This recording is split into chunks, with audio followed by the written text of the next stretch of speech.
বিনা উপায়েন মন কৃষ্ণ নিশে বয়াত।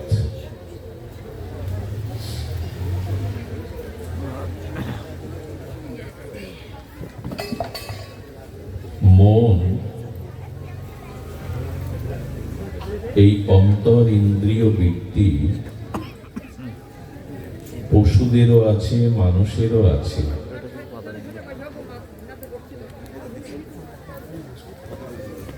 পশুদের যেটুকু মন, সেই মনে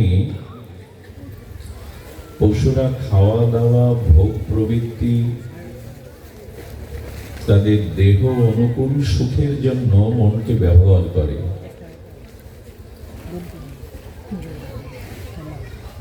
কিন্তু মানুষের মন এটি অনেক উপরে যেতে পারে, অনেক ঊর্ধ্বে উঠতে পারে। বাচ্চাগুলিকে থামান, কি কোলাহল! আপনারা শান্ত থাকুন, বাচ্চাগুলিকে থামান। ওপরে যে বাচ্চাগুলো কথা বলছে ওদের থামান।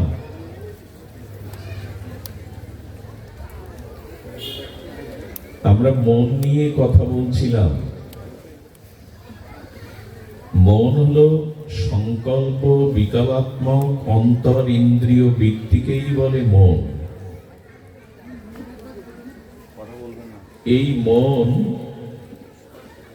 পশুদেরও যেটুকু ভগবান দিয়েছেন তা শুধু ভোগ বা অনুকূল ভোগের জন্য, নিজের শরীরের সুখ ভোগের জন্য। তার উপরে পশুদের মন ভোগের উপরে, বৃত্তির উপরে উপরে উঠতে পারে না। কিন্তু মানুষের মন অনেক ঊর্ধ্বে যেতে পারে। এখন বিজ্ঞানী বা ডাক্তারদের যদি বলা হয় দেহ অপারেশন করে মন নামক বস্তুটি আমাদের দেখান, কিডনি লিভারের মতো মন কোনো পদার্থ নয়, এত সূক্ষ্মাতি সূক্ষ্ম যে মনকে কোনো ডাক্তার অপারেশন করে দেহের কিডনি লিভার অন্য বস্তুর মতো দেখাতে সক্ষম নয়। অথচ এই মনই মানুষের পতনের এবং উদ্ধারের কারণ। কিডনি লিভার শরীর বিনষ্ট হলে শরীরটা নষ্ট হয়, আত্মার ক্ষতি হয় না। কিন্তু মন যদি ভগবানের চরণ হতে, আদর্শ হতে, ধর্ম থেকে বিস্তৃত হয়, তাহলে 84 লক্ষ জনি মানুষকে নিম্নজনিতে যেতে হয়।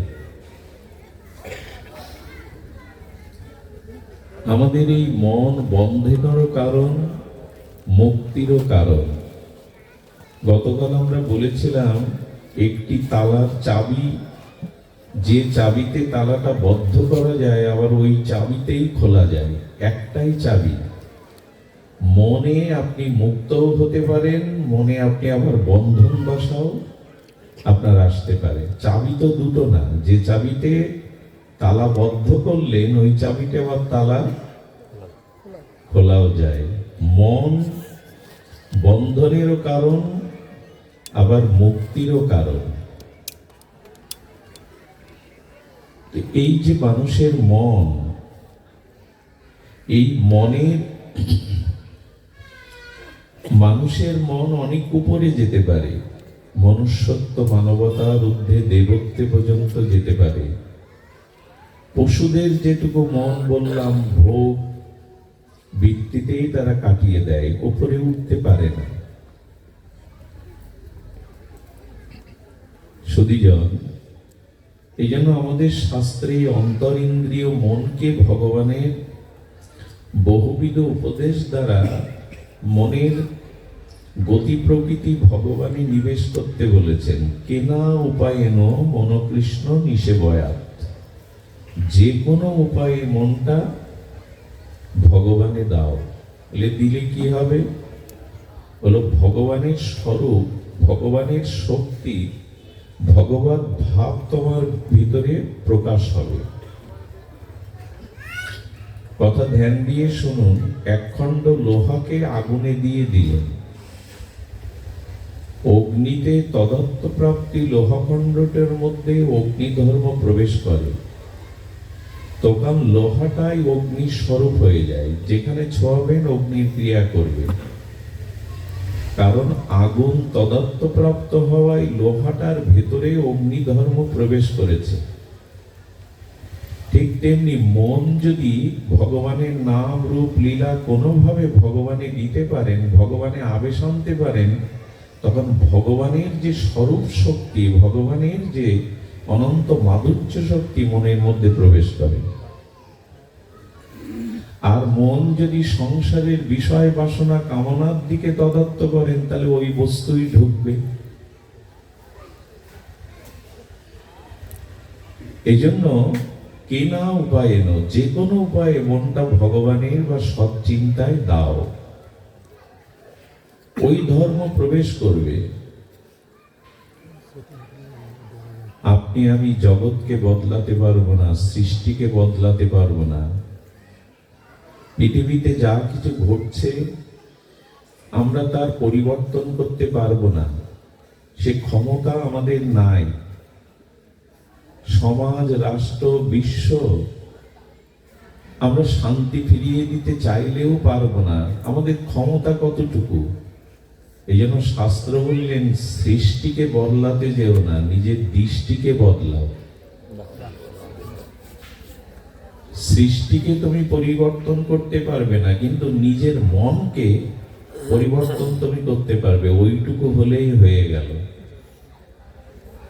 কেউ যদি বলে পৃথিবীটা কণ্টকীর্ণ, কাটা আছে, কাকর আছে, ঝিল আছে, তো যদি নরম চর্ম দিয়ে, চামড়া দিয়ে পৃথিবীটা ঢেকে দেওয়া যেত, তাহলে আর কাটা বিদীর্ণ হতো না, কাকর ফুটতো না। এটা কি সম্ভব? কিন্তু পায়ে একটা ভালো চামড়ার জুতা পরান না, তাহলে তো একটু মিটে গেল, আর কাটা বিদীর্ণ হবে না। পৃথিবীকে ভালো করবার দায়িত্ব আপনার আমার না, তা পারবো না। নিজেকে ভালো করার দায়িত্ব আমার। চামড়া দিয়ে পৃথিবী ঢাকতে পারবো না, কিন্তু পায়ের তলায় জুতো দিতে পারবো। কেউ যদি বলে আকাশকে শামিয়ানা দিয়ে ঢেকে দাও, সম্ভব না। কিন্তু চোখের সামনে 1 ইঞ্চি একটা কাপড়, কালো কাপড় দিয়ে দাও, পৃথিবী ঢেকে যাবে। সৃষ্টিকে তুমি পরিবর্তন করতে পারবে না, দৃষ্টিকে, ভঙ্গিকে পরিবর্তন করো। আজ আমাদের সেই দৃষ্টিভঙ্গির জন্য আমাদের মনের দিকে একটু চিন্তা করতে হবে। মনকেই আমাদের পুঙ্খানুপুঙ্খ রূপে জানতে হবে যে মনের গতি ভগবানের দিকে কি করে যায়। দেখুন, কোন বস্তুর নাম শুনলে মন সেদিকে যাবে না। কোন বস্তুর নাম দেখলেন বা শুনলেন, তাতে মন যাবে না। ওই বস্তুর ক্রিয়া, গুণ, মহিমা জানার পরেই ওতে মন যাবে। আবার বলি, কোন বস্তুর নাম দেখে বা নাম শুনে তার প্রতি আসক্তি আসবে না। ওই বস্তুর কি গুণ আছে, কি ক্রিয়া আছে, কি মহিমা আছে, এটা জানার পরে ওই বস্তুর দিকে মন যাবে। গরিব কৃষক ক্ষেত্র চাষ করতে করতে এটা কাঁচের টুকরো পেয়েছে, কাজটা দামি, পুরো একেবারে জল জল করছে, মনে করছে ছোট মেয়েটা খেলা করবে। গরিব মানুষ খেলনা কিনে দিতে পারি না। মেয়েটা খেলতে খেলতে সন্ধ্যাবেলা হারিয়ে যাবে বলে খুদকুড়োর মধ্যে রেখে দিয়েছে। রাতে ওই পথ দিয়ে এক জহুরি যেতে গিয়ে দেখে ওই কুড়ে ঘরের ভিতরে দিব্য আলোর জ্যোতি ঠিকরে বেরোচ্ছে। তোমাদের ঘরে এটা কিসের আলো? বলে একটু কাঁচ পেয়েছিলাম, সেই কাঁচ এত উজ্জ্বল যে ঘর আলোময় হয়ে গেছে। বললে দেখি, দেখলো ওটা কোহিনূর হীরা। কৃষকের এটা বুঝবার ক্ষমতা নাই। গিয়ে তখন বলছেন, এটার মূল্য কি তুমি জানো? যেটা রাজভান্ডারেও নাই। যদি ওই কোহিনূর হীরা তত্ত্বটা কৃষককে জানিয়ে দেয়, খুদকুড়োর মধ্যে রাখবে তো? গতকাল কাচের মতো অবহেলা করবে তো? ঠিক তেমনি শ্রী ভগবান, ভগবান বললেই তার দিকে মন আপনার যাবে না। ভগবান, ঈশ্বর, গড এ বললেই আপনার মন সেদিকে আসলে ঈশ্বরের স্বরূপ কি, মহিমা কি, করুণা কি, তত্ত্ব কি যখন সাধুকে ভাগবত মুখে শ্রবণ কীর্তন করবেন, তখনই তার গুণ মহিমা মাধুর্য জানার পরে মন ওই দিকে যাবে।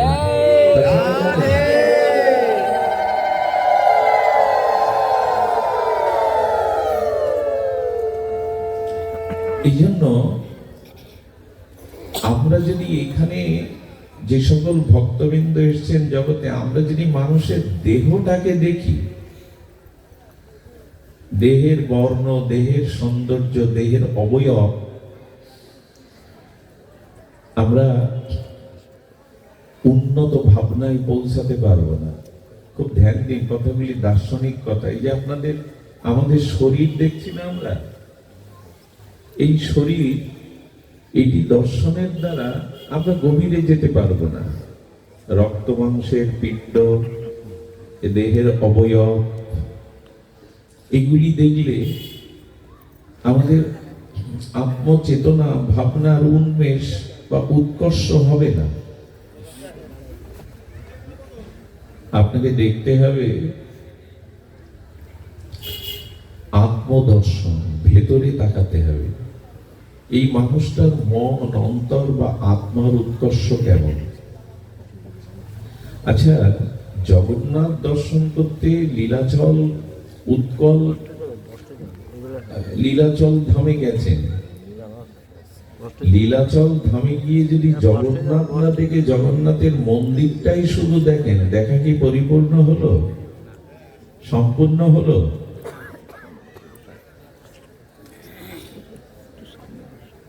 কোন শ্রীমন্দিরে গিয়ে যদি বিগ্রহ দর্শন বাদে শুধু মন্দিরের সৌন্দর্য, অবকাঠামো দেখেন, তাতে কি দেখা পূর্ণ পেল? মন্দির ইটকাঠ দিয়ে ডিজাইন করে লোকের নয়ন মনকে আকর্ষণ করা যায়, কিন্তু মন্দির দেখার সার্থকতা কি জন্য? মন্দিরে মনোময়, আনন্দময়, সচ্চিদানন্দময় ভগবানের বিগ্রহ আছে। ভগবানকে দেখাই হলো মন্দির দেখার পরিপূর্ণতা। একটু ধ্যান দিন। ভগবানের মন্দিরে গিয়ে ভগবানের শ্রী বিগ্রহকে, মাধুর্য বিগ্রহকে না দেখে শুধু মন্দির দেখলেন, তাতে কি দেখার সম্পূর্ণতা হলো, পরিপূর্ণতা হলো? তেমন মানুষের শুধু দেহটাকেই দেখলেন, দেহের ভিতরে যে আত্মা আছে সেদিকে দৃষ্টি গেল না, আপনার দেখা হলো না। আর এই বাইরেরটা দেখতে গিয়েই আমাদের মন উৎকর্ষতা আসে না। এই জন্য যেমন শরীর না, আত্মাকে দেখতে হবে। সবার ভিতরে ভগবানের স্বরূপ আছে। যেমন মন্দিরের ইটকাঠ নয়, মন্দিরের শ্রীবিগ্রহ দেখতে হবে, তদুপরি আমাদের দৃষ্টিটা বিস্তার করতে হবে। এটা করে মন। এই জন্য ভগবানের নাম, রূপ, লীলা, মাধুর্য যদি শ্রবণ কীর্তন করে, তার মাধুর্য, তার তত্ত্ব এগুলি জানা যায়, তখন আপনার মন ভগবানে আবেশ আসবে। দেখুন, আমাদের মন স্বভাবত কিন্তু শুদ্ধ। আমাদের মন স্বভাবত পবিত্র ছিল, শুদ্ধ ছিল, কিন্তু এখন মন এত কামনা বাসনায় অশুদ্ধ হয়েছে কেন জানেন? খুব ধ্যান দিন। নদীর জলটা শান্ত ছিল, হঠাৎ সাইক্লোন বা ঝড় উঠল, সেই ঝড়ের কারণে শান্ত নদীর জল উচ্ছ্বসিত হয়ে আর তরঙ্গ উঠল। ঠিক তেমনি আমাদের মন শান্তই ছিল, কিন্তু এই জগতে আসার পরে যখন কামনা বাসনার ঝড় উঠল, তখনই মন অশান্ত হয়ে গেল। মনে এত ব্যথা কেন জানেন? আমাদের এত যন্ত্রণা কেন মনে? খুব ধ্যান দিন। মনে আমাদের এত যন্ত্রণা কেন? মন কারো ভালো নেই কেন? মনে এত যন্ত্রণা, এত দগ্ধীভূত জ্বালা কেন? এর কারণ হলো কোনো বিষাক্ত কণ্টক, মানে কাঁটা যদি কারো দেহের একটি অঙ্গে বিদ্ধ হয়, কাঁটাটি পুরো শরীরটা জড়ো জড়ো হয় কিনা, ব্যথা হয় কিনা? তো দেহের একটা অংশে যদি বিষাক্ত কাঁটা বিদীর্ণ হয়, পুরো শরীরটা জড়ো জড়ো হয়। আমাদের মনে অসংখ্য অনন্ত জন্মের কামনা বাসনার কাঁটা বিঁধে গেছে, যন্ত্রণা হবে না? প্রায় মানুষ এখন মানসিক অশান্তিতে ভুগছে। আমার মনে শান্তি নেই, ঘর আছে, স্ত্রী আছে, পদ প্রতিষ্ঠা আছে, ধন দৌলত আছে, বাবা মনে শান্তি নাই। মনটা যেন বড় চঞ্চল, মনে বড় বেদনা, মনে বড় যন্ত্রণা, মনে বড় হতাশা। এর একটাই কারণ, পাখি গাছের শাখায় বসে গাইছিল, কলকুঞ্জনে পঞ্চমতানে কোকিলের তানে গাইছিল পাখি, কিন্তু শিকারী যদি তীর বিদ্ধ করে দেয় তখন আর গাইবে না, ছটফট করবে। তখন আমাদের মন শুদ্ধ ছিল, আমাদের মনে পবিত্রতা ছিল, কিন্তু কামনা বাসনার তীর ফুটে আছে, অসংখ্য কামনা বাসনার কাঁটা ফুটে গেছে। যন্ত্রণা ছাড়া কি পাবো?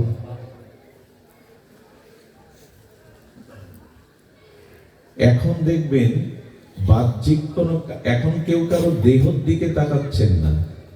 এখন আপনাদের দৃষ্টি দেহ, এখানে কে কত সুন্দর, মানে সৌন্দর্যময়, এই দিকে আপনাদের দৃষ্টি আছে? এখানে পুত্র কন্যা স্ত্রী নিয়েও অনেকে এসেছেন, তাদের কথা এখন মনে নাই। এখন আপনার মন ভগবানের নাম রূপ লীলা কথা সাধু সঙ্গের আবেশে চলে গেছে। এই জন্য মনটা এখন শান্ত, তৃপ্ত, কিছুটা শান্তিও পাচ্ছে। এই অবস্থাটা যদি সবসময় ধরে রাখা যেত, এখানে এখন যে পরিবেশ, এটা যদি পরিবারে জীবন চর্চায় চলনায় ধরে রাখা যেত, এই শান্তিটুকু তখনও পেতাম। এই পাওয়ার কৌশলটা হলো সর্বদা মনকে সৎ চিন্তায়, সৎ ভাবনায় বা তদুপরি ভগবানের নাম রূপ লীলা ভাবনাতে মনটাকে নিবেশ করাতে হবে। এটাই মন্ত্র, এটাই উপায়।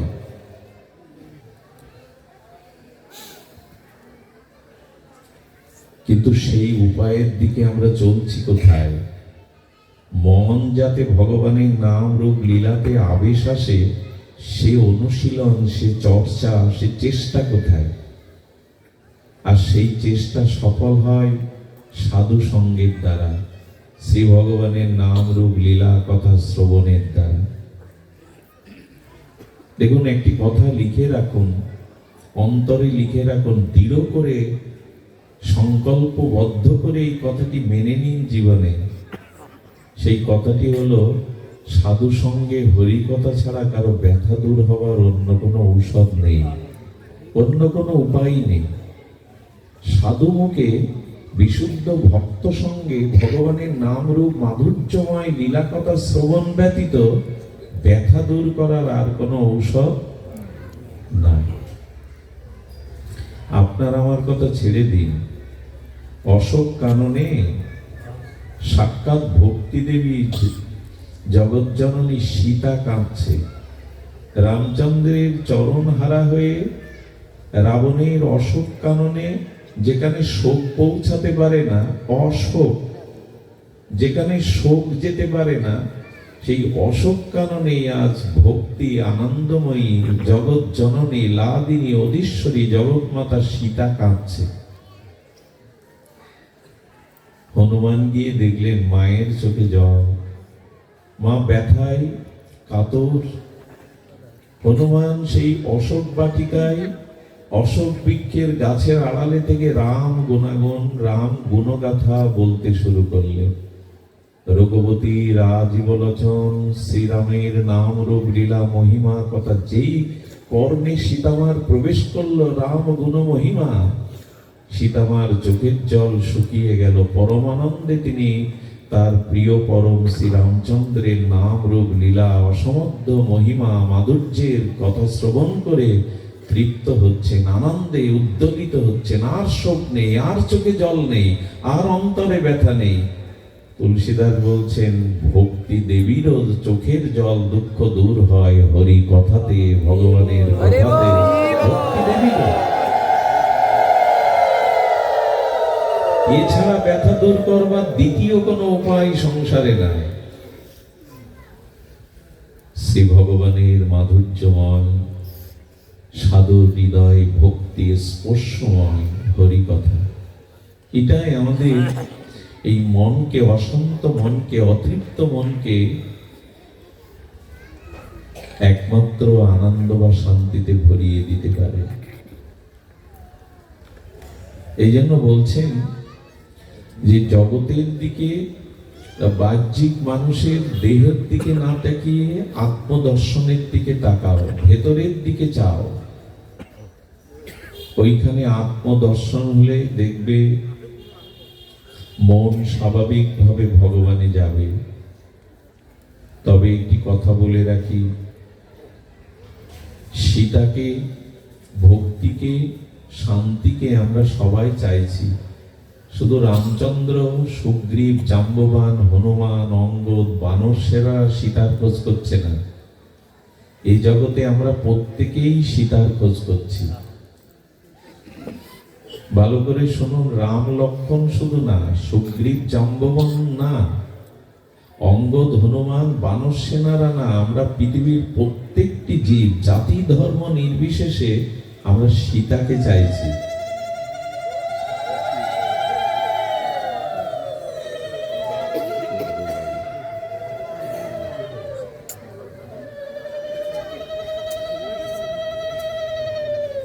আপনি বসে পড়েন।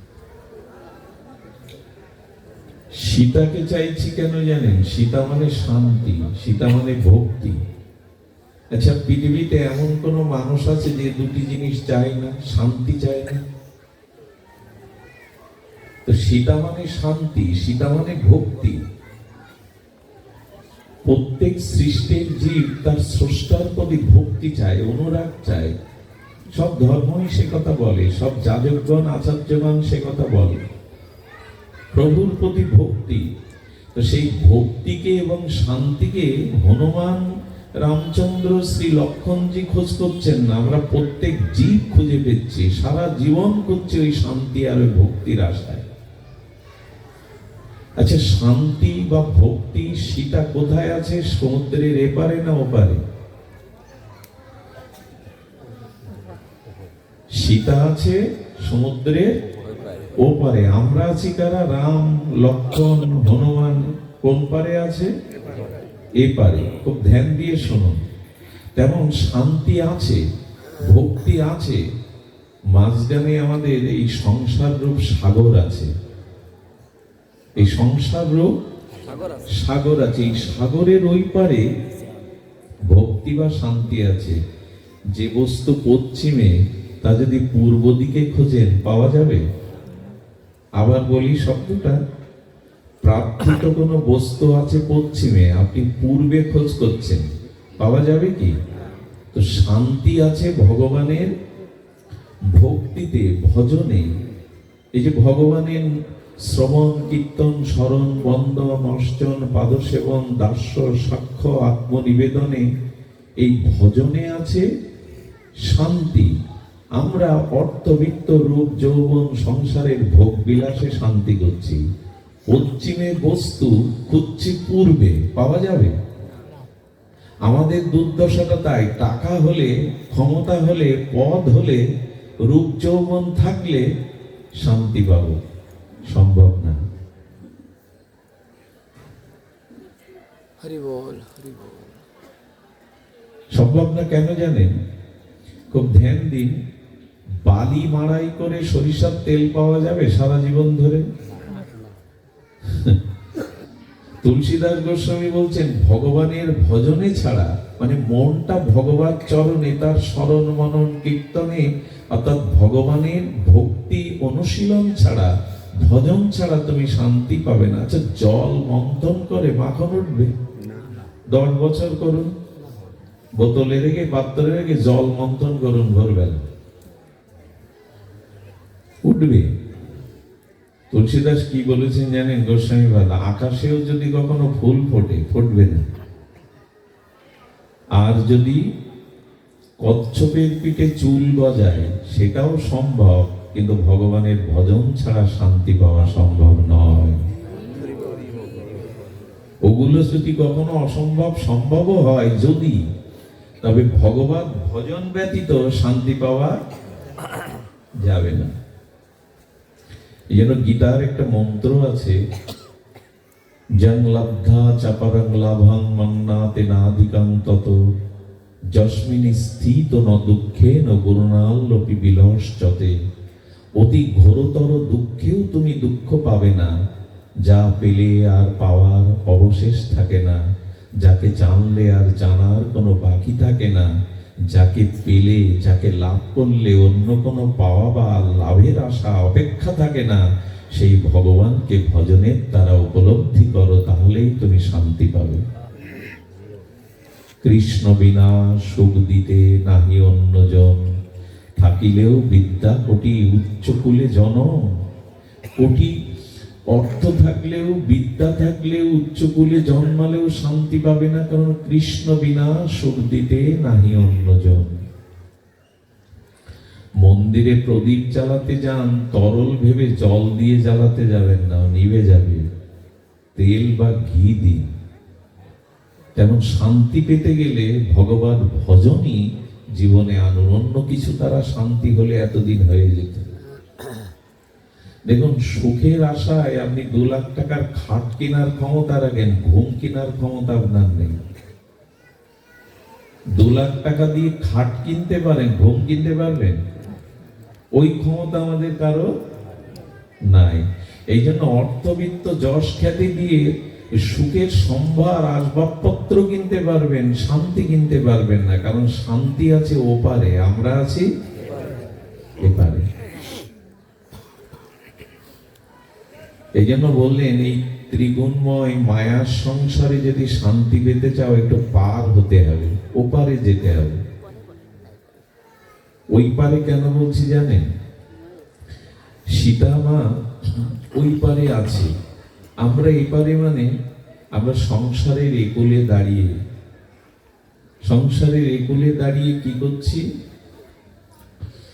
আমি গতদিন মনে হয় বলেছিলাম, সংসারটাকে সাগর বলা হয় কেন? বলি না কথায় কথায়, সংসার সাগর কেন বলা হয়? বলা হয় এই কারণে, সাগর হলো জলের উৎস। পৃথিবীতে যত জল আছে সব জলের উৎস কোনটি? সাগর। অথচ সাগরের জল পান করে কারো তৃষ্ণা, আর এই জন্য সাগরের জল কেউ পানও করে না, তৃষ্ণা লাগে। কেমন মহিমা দেখুন, জলের উৎস হলো সাগর, অথই জল, পৃথিবীতে যত জল সব সাগর থেকে নেওয়া উৎস। কিন্তু সাগরের নোনা জল, ক্ষার প্রধান জল পান করে কি তৃষ্ণা যায়? তেমনি সংসার সাগর বলছে কেন জানেন? এখানে বহু বছর ধরে সংসারের সুখ পান করলেও, আস্বাদন করলেও তৃষ্ণা যাবে না, আমাদের যায়ও না। সমুদ্রের জল পান করে তৃষ্ণা যায় না, বাড়ে? খাওয়া যায় কি ওই নোনা জল? তেমন সংসারে যদি আপনি আরো 500 বছর আয়ু পান, তবে সংসারের তৃষ্ণা, বাসনার তৃষ্ণা, এই জন্য বলছে সাগর। আর কেন বলছে জানেন? সাগরের একুলে দাঁড়িয়ে ওই কুলটা দেখা যায় না, তেমন সংসারের জন্মটা দেখা যায়, মৃত্যু সময়টা, মৃত্যু কখন, এটা দেখা যায় না। আর একটি জিনিস আছে, সমুদ্র আপনি যত বড় সাঁতারু হন, সাঁতরে পার হতে পারবেন না। কোনো জাহাজ বা কোনো তরণী লাগবে, নৌকা লাগবে, বলিষ্ঠ নৌকা, যা তরঙ্গের আঘাতে, ঢেউয়ের আঘাতে নষ্ট হবে না। আচ্ছা, জাহাজ আপনাকে দেয়া হলো, কোন নৌকা আপনাকে, তরণী আপনাকে দেয়া হলো, মাঝি ছাড়া যেতে পারবেন? বলে এই জন্য ওপারে যাওয়ার জন্য সাধুগুরু বৈষ্ণবকে কান্ডারি করে নাও, তাছাড়া পার হতে পারবে না। আর এই দেহটাকে জাহাজ করে নাও। সংসার সমুদ্রে দেহটা হলো জাহাজ বা তরণী, আর শ্রীগুরু বৈষ্ণব হলো কান্ডারি। এছাড়া তুমি তুফানকে, এই যে সুখ দুঃখ কামনা বাসনার তুফানকে ওপারে যেতে পারবে না, নৌকা পেলেও তুমি পারবে না। আর যদি মনে করো সংসার সাথে পার হব, পারবে না, বরঞ্চ ওখানে হাঙর কুমির তোমাকে চিবিয়ে চিবিয়ে খাবে। সংসারে পড়ে গেলে হাঙর কুমির তোমাকে চিবিয়ে চিবিয়ে খাবে। আমাদের ওই সংসার সাগরে কাম ক্রোধ হাঙর কুমির আমাদেরও চিবিয়ে চিবিয়ে খাচ্ছে। এই জন্য নৌকায় উঠুন, আর শ্রী গুরুদেবকে কান্ডারি করে বলুন পার করে দিতে, তবে ওই পারে শান্তি আছে। শ্রী গুরুকে কান্ডারি করুন, দেহটাকে নৌকা করুন, আর হরিনাম হরিকথা ভজনের পাল তুলে দিন। খুব দ্রুত ওই পারে গেলে সীতার সন্ধান, শান্তির সন্ধান তখন পাবেন। আমরা ওপারে যেতে রাজি নই। আমরা এই সংসার সাগরের কূলেই দাঁড়িয়ে শান্তি শান্তি শান্তি বলে চিৎকার করছি। কামনা বাসনা ভোগ বিলাসের মধ্যেই শান্তি শান্তি করে যত চিৎকার করছি, শান্তি পাচ্ছি না। আর ওই পারে সবাই যেতেও পারবে না। মনুষ্যনাং সহস্রেষু কশ্চিৎ যততি সিদ্ধয়ে। হাজার হাজার মানুষের মধ্যে দুই একজন কেবল আমাকে পাওয়ার, আমাকে জানার চেষ্টা করে। তেমন অঙ্গদ পারিনি, জাম্ববান পারিনি, সুগ্রীব পারিনি, লক্ষ বানর সেনা পারেনি, পারল এক হনুমানও পারে যেতে। কেন জানেন? ওইখানে যারা ছিল, জাম্ববন্তজি বললেন উনি তো বয়স্ক, বয়োজ্যেষ্ঠ। এখন আর বয়োজ্যেষ্ঠ মানুষের কথা আমরা শুনি না। একটা জিনিস বলি, বৃদ্ধ বৃদ্ধা যারা হয়েছেন তাদেরকে পাগল মনে করবেন না, তাদেরকে মনে করবেন না অবুঝ জ্ঞানহীন। আমরা তো তাদের পাগল বানিয়েই রেখেছি। আপনার বয়সটা পার হয়ে অভিজ্ঞতা অর্জন করে ওখানে গেছেন।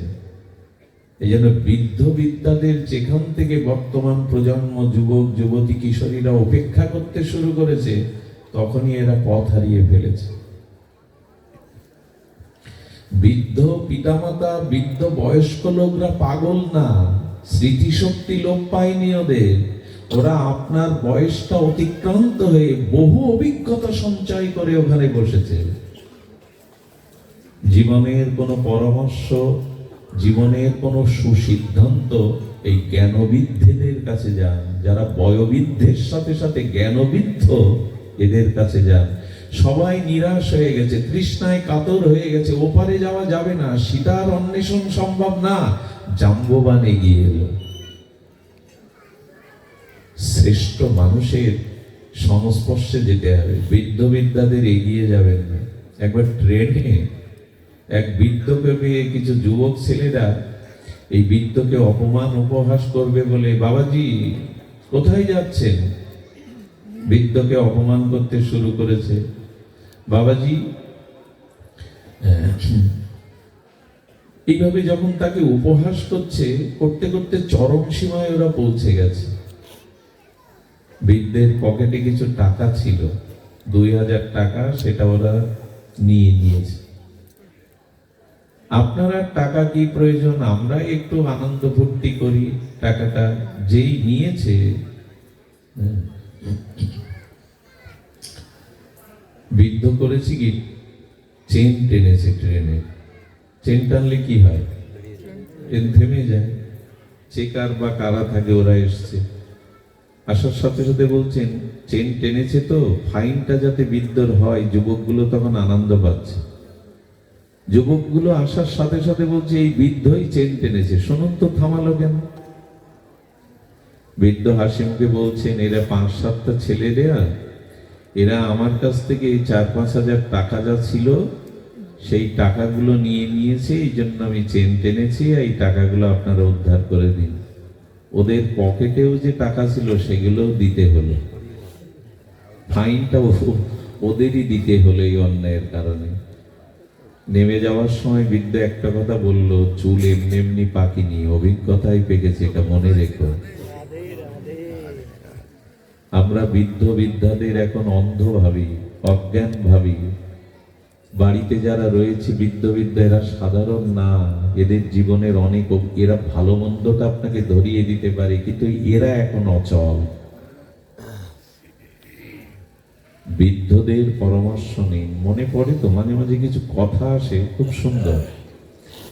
একবার এক মেয়ের বিয়ে, মেয়েটা সুন্দরী, আর মেয়েদের সেই সুন্দরী মেয়েকে বিয়ে করার জন্য সেই যুবক উন্মাদ হয়ে গেছে। তো ওর বংশকে বা ওদের বুদ্ধিকে পরিমাপ করার জন্য মেয়ের বাবা একটা প্রস্তাব দিল, বিয়েতে আসবেন কিন্তু কোনো বৃদ্ধ নিয়ে আসলে হবে না।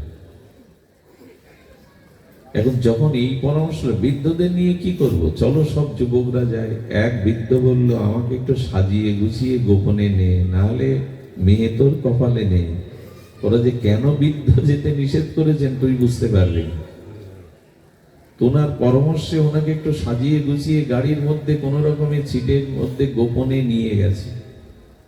নিয়ে যাওয়ার পরে নদীর ওই পারে, তো এপারে লোক পাঠিয়েছে, নদীর জল অল্প। এখন তোমাদের আমরা মেয়ে দিতে পারি, এই নদীর জলের বদলে এরকম দুধ ভাসিয়ে দেওয়ার ক্ষমতা আছে তোমাদের, যদি দুধ ভাসিয়ে দিতে পারো আমরা মেয়ে দিতে পারি।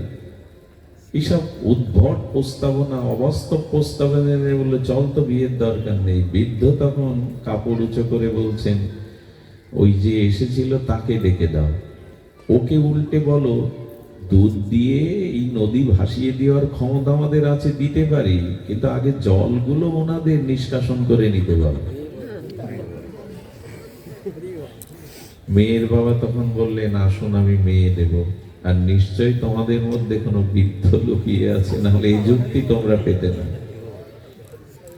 ওদের কাছে শুনবেন, ওদের কাছে যাবেন, নিজের থেকে শ্রেষ্ঠ বুদ্ধিমান মানুষের সঙ্গ করবেন, তাতে আপনার জ্ঞান প্রজ্ঞা অনেক বিপদের হাত থেকে আপনি রক্ষা পাবেন। দেখুন, যার সঙ্গে আপনি সঙ্গ করবেন, মিশবেন, পরামর্শ করবেন, সে যদি আপনার সমান মনোভাবের হয়, সমান জ্ঞানী হয়, তাহলে আপনি এগোতে পারবেন না, পিছিয়ে পড়ারও সম্ভাবনা নেই। যেখানে দাঁড়ানোর ওইখানেই দাঁড়াবেন। আর আপনার থেকে যে জ্ঞান, ভজনে, প্রজ্ঞায় আপনার থেকে দুধাপ নিচে, তার সঙ্গ করলে আমি লিখে দিতে পারি আপনি দুধাপ পিছবেন। এই জন্য সঙ্গ করতে হয় আমার থেকেও যিনি জ্ঞান, বিদ্যা, সাধুতা, ভজনে অনেক উন্নত, তার কাছে যাবেন। আমি লিখে দিতে পারি, আপনি এগিয়ে যাবেন, অনেক পথ এগিয়ে যাবেন।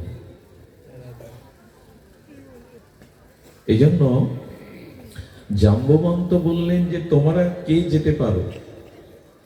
সম্পাদি বলে দিয়েছেন 400 যোজন দূরে, এক যোজন মানে 2.5 কিলোমিটার, 400 যোজন দূরে এক কাননে সীতা দেবী আছে। সম্পাতি মানে পাখি, পাখিদের দৃষ্টি মানুষের দৃষ্টির থেকে অনেক অনেক প্রভাব, অনেক দূরে যায় ওদের দৃষ্টি। একটা শকুন 20 কিলোমিটার উপর থেকে বুঝতে পারে ওখানে মরা পড়ে আছে, ওই দৃষ্টি আপনার আমার নাই। কিছু কিছু প্রাণীদের ভগবান বিশেষ ক্ষমতা দিয়েছেন। তো সম্পাদি বলে দিয়েছে, তখন অঙ্গদ বলছে আমি 100 যোজন যেতে পারি, কিন্তু ফিরে আসতে পারবো কিনা জানি না। কেউ কেউ নিজের শক্তির কথা বলছে, আমি এত যোজন যেতে পারি, ওই পারে যেতে পারি, কিন্তু ফিরতে পারি কিনা জানি না। কিন্তু একজন মুখ নিচু করে জয় সিয়ারাম, জয় সিয়ারাম, এই রাম নাম স্মরণ করছে, রাম নাম জপ করছে, তিনি আর কেউ না, হনুমান। হনুমানের কাছে গিয়ে বলছে, সবাই সবার কথা, শক্তির কথা বলছে, কে কি পারে, তুমি কিছু বলছো না কেন? হনুমান হাত জোড় করে বললেন, আমার কোনো শক্তি নেই বলেই তো আমি কিছু বলছি না। এই হনুমান হলো ভগবান শঙ্কর, শিব, তার অবতার হনুমানজি। তিনি বলমধ্যে অগ্রগণ্য, জ্ঞানীদের অগ্রগণ্য, বলবন্ত হনুমান। তিনি বলছেন, আমার নিজস্ব কোনো তো বল শক্তি নাই, তো আমি কি বলবো, ওদের আছে, ওরা বলছে। এই দেখুন, যারা জগতে ধন বিদ্যা বলের গর্ব করে, আমার বিদ্যা আছে, ধন আছে, তারা শান্তির খোঁজে, তারা সীতার কাছে, তারা ভক্তির কাছে পৌঁছাতে পারবে না। এই জন্য হনুমানকে দেখুন, ভক্তের চরিত্র, বললেন আমার নিজস্ব কোনো বল নাই, এই জন্য তো আমি কিছু বলছি না। যখনই আপনার নিজের বলের প্রতি, নিজের ক্ষমতার প্রতি, অর্থবিত্ত বিদ্যার প্রতি আপনার বল মনে হবে, তখন আর ভক্তির কাছে পৌঁছানো, এই জন্য কেউ যেতে পারেনিও পারে। এক হনুমান বলছেন, আমার তো কোনো বিদ্যা বুদ্ধি বল নাই, বলে তুমি হাসালে হনুমান, মায়ের কোল থেকে তুমি আকাশের সূর্যকে গ্রাস করতে গেছো, তোমার বল নাই? জ্ঞানী মধ্যে অগ্রগণ্য তুমি, তোমার বল নাই? শুনুন, শব্দ শুনুন, উলধ্বনি বারবার দিতে হবে না, শব্দ শুনুন। হনুমান তখন বলছেন, যে বলটুকু আপনি বর্ণনা করছেন ওটা আমার নয়, আমার প্রভু শ্রীরামের দেওয়া, আমার তো নিজস্ব কোনো বলই নেই। হনুমান তখন দৃষ্টান্ত দিচ্ছে, আচ্ছা এইখানে কোন শিল্পপতি ব্যবসায়ীর যদি বড় গোডাউন থাকে, আর ওই গোডাউন ভর্তি যে মাল আছে, গোডাউন যদি বলে এই মালগুলো আমার, এটিকে মেনে নেবেন আপনারা? গোডাউন যদি বলে আমারতে মাল আছে মানে এই সব মাল আমার, গোডাউন এটা বলতে পারে না। গোডাউনে কোনো মালিক রেখেছে। যেমন হনুমান বলছেন, এই দেহের মধ্যে এই হৃদয়ে যে বল ওটা রামের দেওয়া, আমি তো তার গোডাউন স্বরূপ, আমি তার শরীর স্বরূপ, কৃপা বা বল তার। এই হনুমান যারা, তারাই পারে ওপারে যেতে। আমরা আমাদের ধন বিদ্যা পাণ্ডিত্য এই গর্ব নিয়ে এপারে পড়ে আছি, এপারে থাকলে যাবে না। আর একটা মজার জিনিস কি জানেন, সাগরের ওপারে ভাসতে ভাসতে যেতে পারবেন মরে গেলে, যেমন জীবন্ত যেতে পারবেন না। আচ্ছা, সাগরে নদীতে পুকুরে মরা মানুষ ডুবে মরে না জীবন্ত মানুষ ডুবে মরে? কি রহস্য দেখুন, জীবন্ত মানুষ ডোবে আর মরা মানুষ, এরকম একটা কায়দা না? বলে জীবন্ত মানুষ ডুবে মরে আর মরা মানুষ এটা কেন ভাসবে? কেন জীবন্তে ভাসলে তো আর বেটা মরতো না। কিন্তু কায়দাটা এমন, যেই মরে গেলে সেই আপনি সাটাং হয়ে ভাসতে শুরু করলেন। কিন্তু জীবন্তে মরা, শাস্ত্র কি বলছে জানেন? নিজের গর্ব অহংকার মেরে ফেলো, তবেই সংসার সাগরে ভাসতে ভাসতে যেতে পারবে। নিজের গর্ব অভিমানকে মেরে ফেলো। এই অভিমান, অহংকার, দম্ভ, এগুলি যেদিন মরবে সেদিন তুমি ভাসতে পারবে, সোজা ভাসতে ভাসতে ওপারে যেতে পারবে। আমাদের ওইগুলো মরে না, অহংকার, অভিমান, আমিত্ব, এইগুলো মরে না। হনুমান এই জন্য বললেন, গোডাউনে মাল থাকলে ওটা গোডাউনের না, ওটা মালিকের। আমার মধ্যে যা কিছু দেখেছেন ওটা আমার না, শ্রীরামের দেওয়া। এ আমরা ভাবি তো? এই যদি ভাবতে পারতাম তাহলে ওপারে যেতে পারতাম। অহংকার যদি মরতো তাহলে ওপারে যেতে পারতাম। ভক্তির পথে যারা উঠেছেন তাদের আবার অনেক বাধা। হনুমানের সামনে নাগ মাথা এসেছিল, ওপারে যখন যাচ্ছে রাম বলতে বলতে, তখন নাগ মাথা এলো। পরীক্ষা করতে এসছে পারবে কিনা, রাবণের হাত থেকে সীতাকে রক্ষা করতে পারবে কিনা। সুধীজন, নাগমাতা নিজের শরীরটাকে 100 যোজন বাড়িয়ে দিল। হনুমান ক্ষুদ্র হয়ে নাগমাতার মধ্যে প্রবেশ করে 200 যোজন বাড়িয়ে দিল। নাগমাতা আরো বাড়ালো। আচ্ছা, বাড়তে বাড়তে পৃথিবীর তো একটা সীমা আছে, আছে না? হনুমান নিজেকে বাড়াতে বাড়াতে পৃথিবীর এ সীমা আর ও সীমায় পৌঁছে গেছে। নাগমাতা বললেন, তুমিই পারবে, সীতা উদ্ধার তোমার দ্বারা সম্ভব। এই জন্য ভগবত প্রদত্ত শক্তি না হলে ওপারে যেতে, তার কৃপা শক্তি না হলে, হনুমান যায়নি তো, রাম কৃপাতেই গেছে, তার নামের কৃপাতেই গেছে। যেমন আমরা আমাদের শক্তিতে ভক্তির কাছে, শান্তির কাছে যেতে পারবো না, ভগবানের উপরে নির্ভর করতে হবে, তার শক্তির উপর, তার কৃপার উপরে নির্ভর করতে হবে। আজ এখানে যারা অনুষ্ঠান দিচ্ছেন, যদি বলেন আমরাই অনুষ্ঠানের আয়োজন করে আমরাই অনুষ্ঠান দিয়েছি, পারতেন যদি ঝড় উঠতো।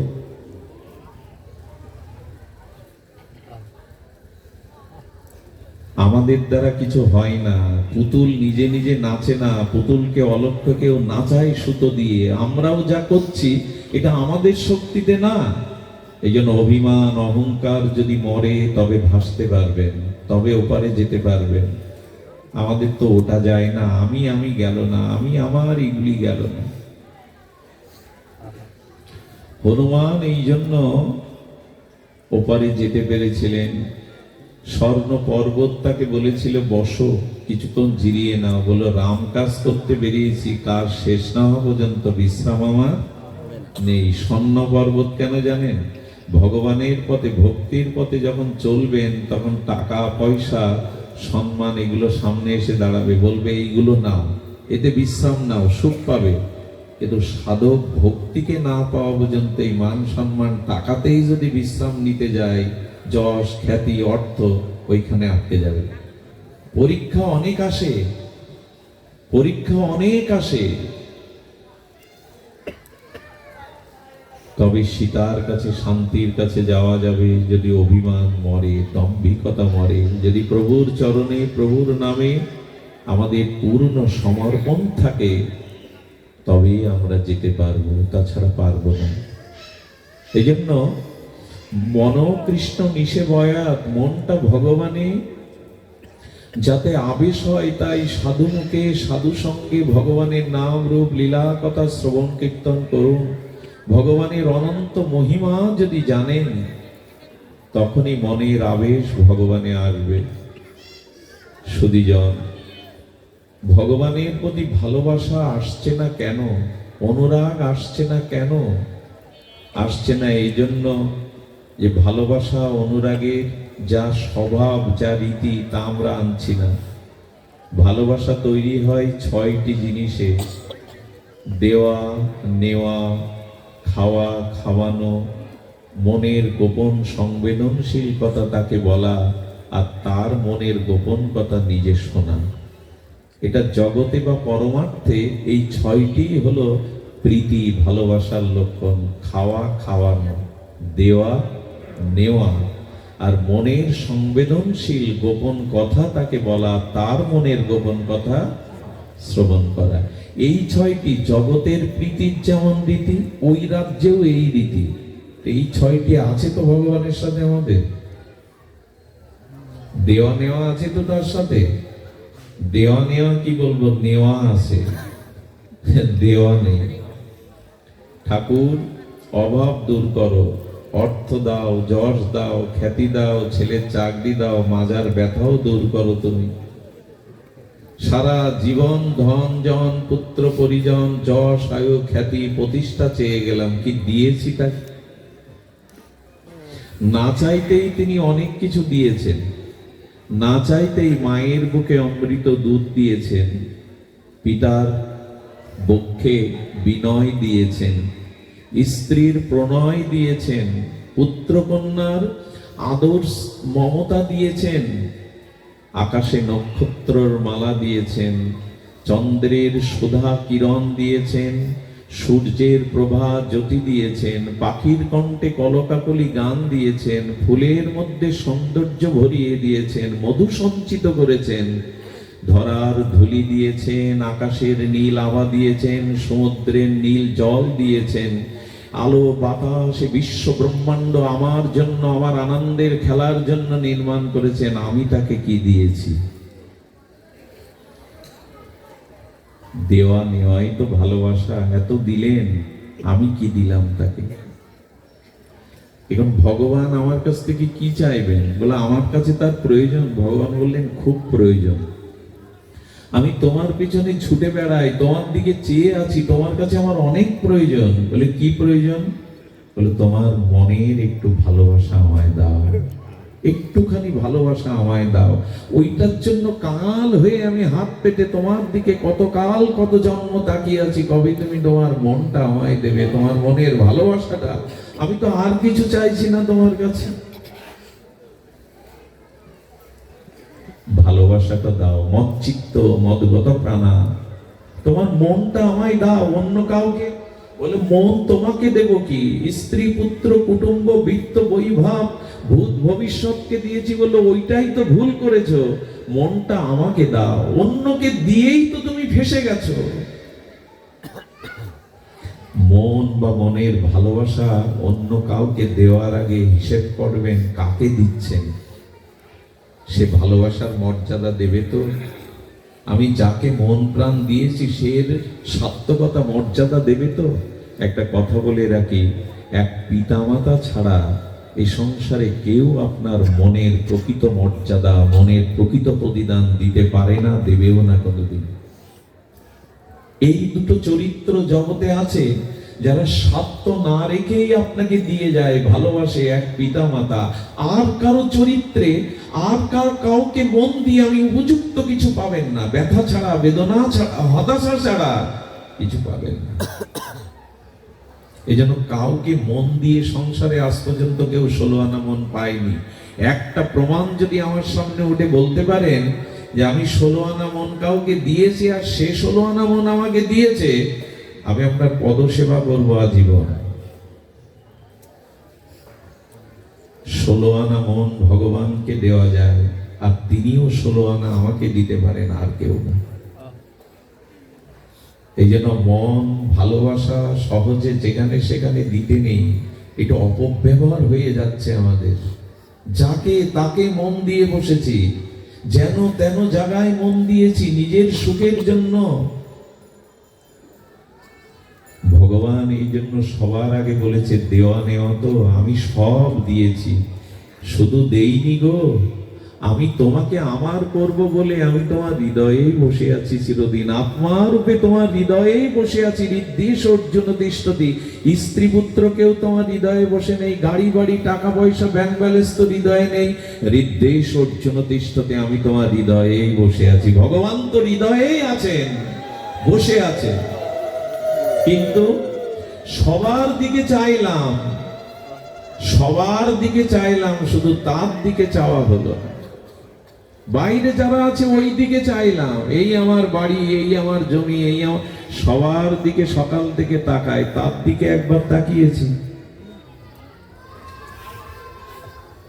এই হলো দুরবস্থা আমাদের। এই জন্য আমি শুরুতেই একটি মন্ত্র বলেছিলাম, রূপ গোস্বামী পাদের, কেনা উপায়েন মন কৃষ্ণ নিষেবয়া। যে কোনো উপায়ে মনটা, ভালোবাসাটা ভগবানকে দাও। এই ভুল কত জন্মবোধি করে বসেছি, এই ভুল কত জন্মবোধি করে বসেছি। এই ভুলের খেসারত দিতে হবে জন্ম জন্মান্তরের, কল্প থেকে কল্পান্তরের, যুগ থেকে যুগান্তরের, এর শেষ নেই। তাই মনটা অন্যদের দিলেও এবার ওই যেমন কাপড়ে জল মিশে গেলে, কাপড়টা ভেজালেন, স্নান করলেন, জল কাপড়ের সুতোর মধ্যে চলে গেল, এখন জল আর কাপড় আলাদা করতে গিয়ে নিগড়ান, জোরে নিগড়ালে জল আলাদা হয়ে যায়, কাপড়টা আলাদা হয়ে যায়। তখন মন যাকে যাকে দিয়েছেন এই ভগবত ভজনের দ্বারা, বিবেকের দ্বারা নিগড়ে এবার ওই মনটা, ওই ভালোবাসাটা ভগবানকে দিয়ে দেখুন, তাহলে জীবন সার্থকতা হবে। তবে জীবনের কল্যাণ আসবে, না হলে আসবে না। ভগবান অপেক্ষা করে আছেন কবে আমি আমার মনটা তাকে দেব। কেমন জানেন, একজন বলছিল ভগবানকে আমাকে দয়া করে। গুরু মহারাজ বলেছেন কেমন দয়া জানেন, মায়ের একটা ছেলে অসুস্থ হয়ে গেছে, খোকা অসুস্থ, হাসপাতালে ভর্তি, 2 দিন কিছু খায় না, 2 দিন তার ভালো কোনো জ্ঞান ফেরেনি। আর নিশি জাগরণে, অশ্রু সজল নয়নে, কমল হাতের পরশ দিয়ে খোকার মাথায় কপালে হাত দিয়ে মা কাঁদছে আর বলছে, খোকা কবে সুস্থ হবি, কবে মা বলে ডাকবি, কবে ঘরে ফিরে যাবি। পৃথিবীর সমস্ত মায়ের হৃদয়ের অসুস্থ সন্তানের জন্য যে বেদনা, এক ভগবানের তার থেকে কোটি কোটি গুণ বেদনা। তুমি তো আমার, এ সংসারে গিয়ে কামনা বাসনায় ভবরোগে রোগী হয়ে যন্ত্রণা পাচ্ছ, কবে আমার নাম নিয়ে, কবে ভগবানকে ডাকতে ডাকতে আমার রাজ্যে ফিরে আসবে যেখানে জরা মৃত্যু ব্যাধি নেই। ভগবান এই অপেক্ষা করে আমার দিকে তাকিয়ে আছেন, কবে তুমি তোমার মনটা আমায় দেবে, আমার হবে। মা যেমন অসুস্থ সন্তানের শিয়রে রাত জেগে কোমল হস্ত ললাটে দিয়ে বলে, খোকা কবে সুস্থ হবি, কবে বাড়ি ফিরে যাবি। ভগবান ওইরূপ অপেক্ষা করছে আমরা কবে তার হব, আমরা কবে তার হব। এত করুণা, এত কৃপা নিয়ে ভগবান গুরু রূপে, সাধু রূপে, নাম রূপে, তুলসী রূপে, ভাগবত রূপে, বিগ্রহ রূপে, ধাম রূপে আমাদের জন্য অপেক্ষা করছে, কবে তুমি আমার হবে। তাই দেওয়া নেওয়া অনেক দিয়েছেন তিনি, আজ তাকে দিতে হবে। যদি দিতে পারেন মনকে, ভালোবাসাকে, তবে প্রীতির সঞ্চার হবে। দেওয়া নেওয়াতেই প্রীতির প্রথম সূত্র হলো দিতে হবে। নিয়েছি যেমন তাকে কিছু দিতে হবে, তবে ভালোবাসা প্রথম সোপান এটি। খাওয়ানো, তাকে আমরা আদর করে কিছু সেবা করি তো, একটা জিনিস বলি, সেবা ছাড়া ভালোবাসার সৃষ্টি হয় না, জন্ম হয় না। আবার বলি কথাটি, সেবা ভিন্ন, ভালোবাসার জন্ম। সেবা যেখানে নাই, জানবেন ছিটে ফোটা ভালোবাসা নাই, আছে অভিনয়। সেবা যেখানে নাই, জানবেন সেখানে ভালোবাসার অভিনয় আছে। যে যাকে ভালোবাসে তাকে হাতে করে সেবা করতে তার স্বাদ হয়। এই জন্য তো জগতে একমাত্র মলমূত্র কেটেও আনন্দ পায় মা। মা সারাদিন পর আহার করতে বসেছে, শিশু মায়ের কোলে মলমূত্র ত্যাগ করে, মা মলমূত্রের গন্ধকে ঘৃণা করে না, আদর করে মুছিয়ে দিয়ে তাকে শুদ্ধ করে নেয়। তেমনি সেবা না করলে এই অনুরাগ আসে না।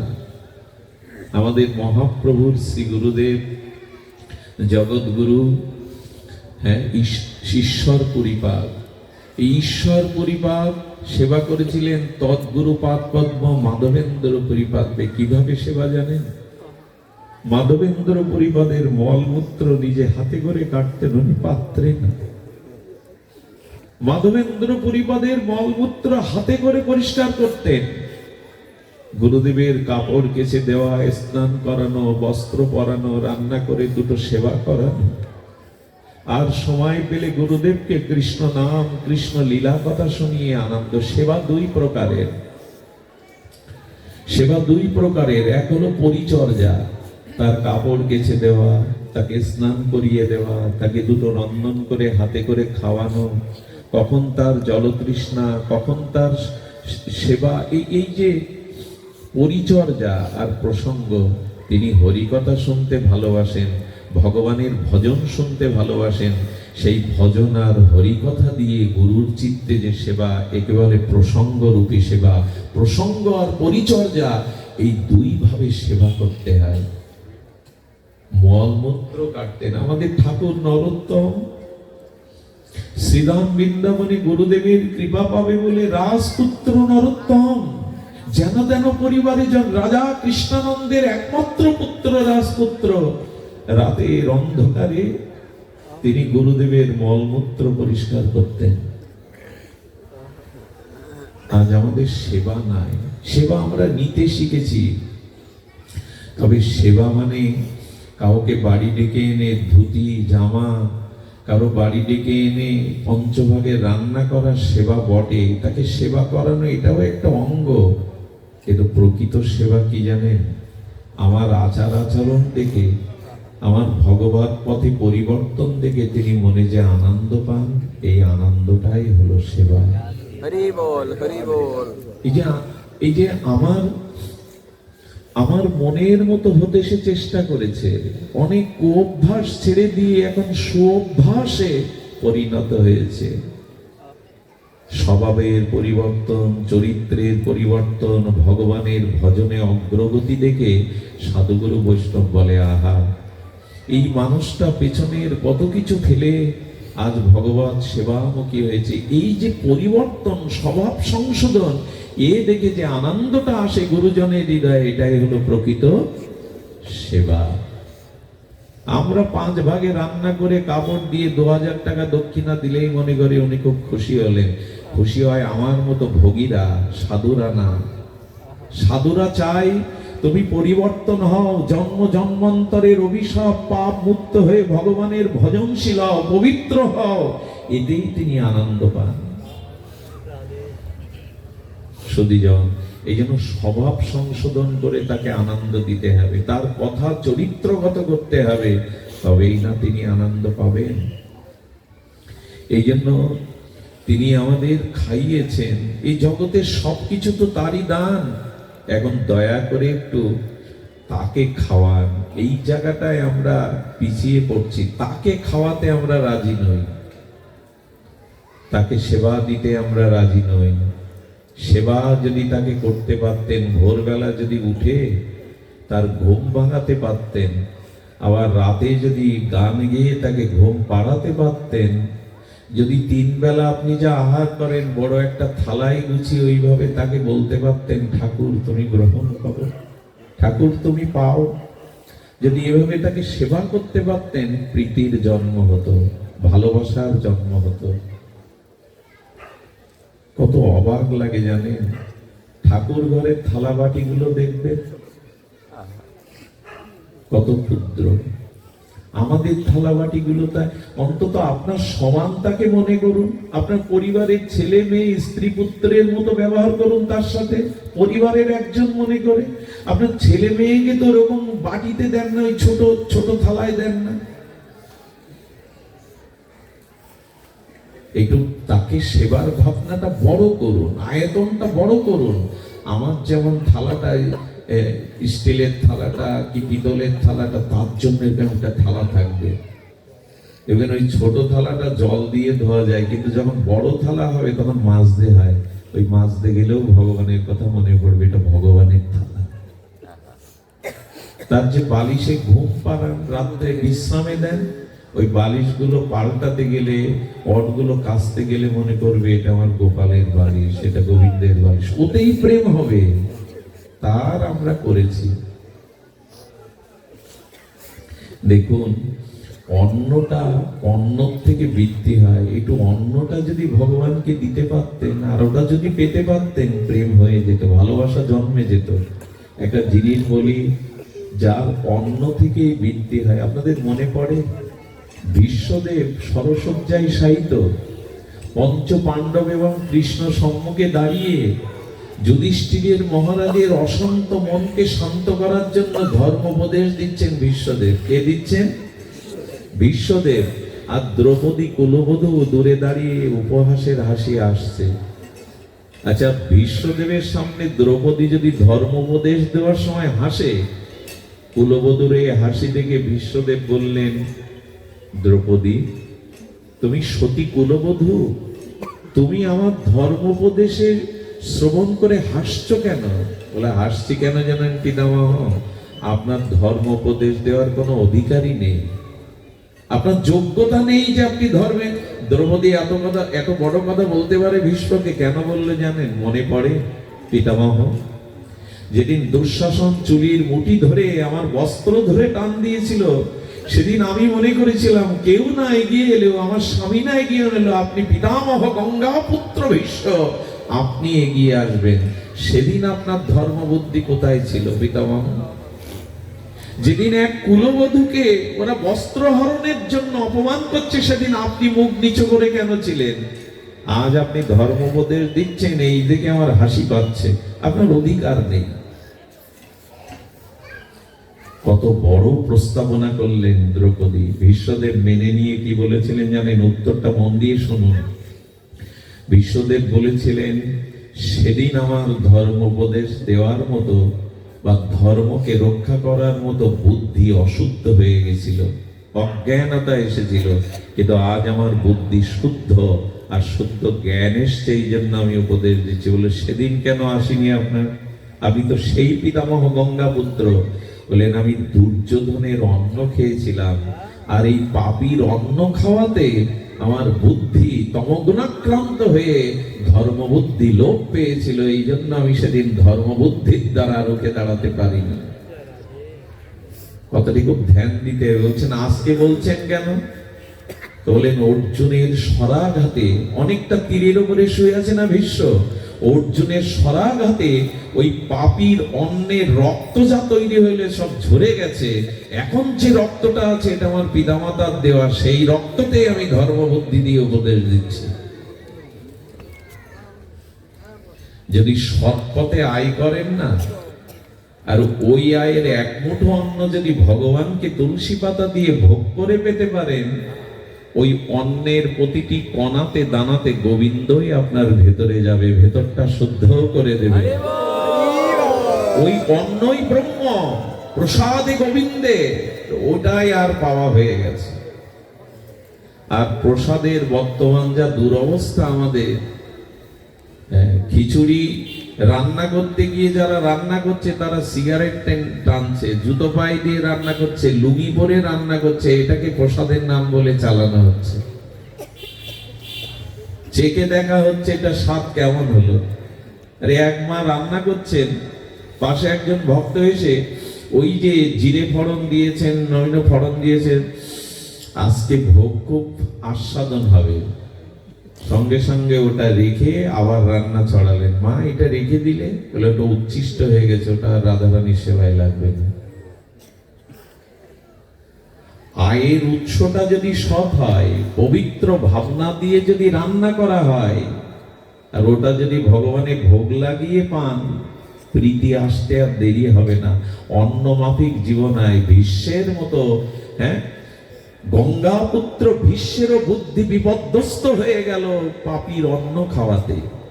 আমাদের কি হবে যদি সৎপথের রোজগার না হয়, যদি শুদ্ধভাবে রান্না না হয়? আমি মায়েদেরকে হাত জোর করে একটা অনুরোধ করব, আদেশ নয়, মা, শোয়ার ঘরের থেকে রান্নাঘরটা পবিত্র রাখো, শুদ্ধ রাখো। ওইখান থেকেই তোমার স্বামী সন্তানের শরীর মনের শুদ্ধতা, সুস্থতা ওইখান থেকেই আসে। দয়া করে রান্নাঘরে বাসি কাপড়ে স্নান আদি না করে যেও না মা। এটা পুরনো কোনো কুসংস্কার না। ওই রান্নাঘর থেকেই তোমার স্বামী সন্তানের রোগ ব্যাধি সুস্থতা যা কিছু ওর থেকেই আসে। হরি বল। ওইখানের আবহাওয়াটা পবিত্র রাখতে হয়। আর একটা অন্যকে অপমান করছে। এখন অনেক যজ্ঞে দেখবেন চেয়ার টেবিলে বসে খাওয়ানোর ব্যবস্থা করা হয়, দাঁড়িয়ে খাওয়ানোর ব্যবস্থা হয়। অসংখ্য মানুষ জুতো পায়ে দিয়ে সেই প্রসাদ পায়। কত বড় অপমান জানেন এটা প্রসাদের? সনাতন হিন্দুদের ভোজন দাঁড়িয়ে না, বসে করার নিয়ম। অসুস্থ হলে আলাদা কথা, রোগী হলে আলাদা কথা। সবসময় আসনে বসেই প্রসাদ নেওয়া উচিত। এবং জুতো পাই দিয়ে অন্ন ব্রহ্ম, অন্নকে ব্রহ্ম বলা হয়েছে, ব্রহ্মকে অপমান করা যায় না। কাকে কি বলবেন এখন, কাদের কি বোঝাবেন এখন? পাহাড়ে ঢেলা ছুড়লে ঢেলাটাই গুঁড়ো হয়ে যাবে। এইসব কথা, আমার এই কথাগুলো পাহাড়ের বুকে ঢেলা ছোড়ার মতো, কোনো কাজে আসবে না। জুতো পায়ে দিয়ে কেউ প্রসাদ পাবেন না। 32টা দাঁত কেন জানেন? আমাদের ভাইজি মহারাজ হরিমোহন প্রসাদ পোদ্দারজি, গীতা প্রেজের প্রতিষ্ঠাতা, দয়াদয়াল গোয়েন্দাকে, এরা দিব্য মহাপুরুষ। এরা বলেছিলেন ভগবান 32টা দাঁত দিয়েছেন কারণ 16 নাম আর 32 অক্ষর। প্রতিটি অন্ন কণাতে নাম নিতে নিতে ভোজন করো, তবে ওটা প্রসাদ হয়ে, ভক্তি হয়ে তোমার ভিতরে প্রবেশ করবে। এই জন্য প্রসাদ পাওয়ার সময় অনেক মহাত্মারা কথা বলে না, এই নামের সাথে চর্বণ করতে থাকে, প্রসাদী রূপ নেয়। দেখুন, যে অন্নটা আমাদের ভেতরে যায় ওটা কয়েকদিন পরে রস হয়, আর তার টক্সিন গুলো মলমূত্রে বেরিয়ে যায়।